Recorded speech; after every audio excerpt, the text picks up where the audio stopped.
held að sé við hæfi í dag að við fjöllum örlítið hversdagsrómantík í boði eiginkonunnar.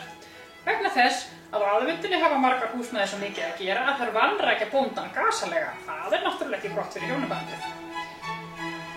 Það sem ég var að gera hérna áðan var að taka gasalega sexy mynd af sjálfri mér og senda bóndanum í tölvupósti í vinnuna. Slíkt er mjög effektíft fyrir hjónalífið, say no more.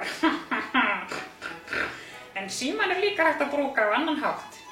Ég kannast nú marga við það að hringja og segja sætt getur komið við á leiðinni heim og fiskbúðinni. En það getur verið fullt skemmtilegt að hringja bara til þess að biðja bóndann að gera eitthvað vildi skemmtilegt. Hvísla nokkrum ástarorðum í eyra bóndans. Elskan, já, heldur að getur komið við á leiðinni heim í Fjarðarkaupum og keypt brúsa af sprauturjóma og nokkra banana.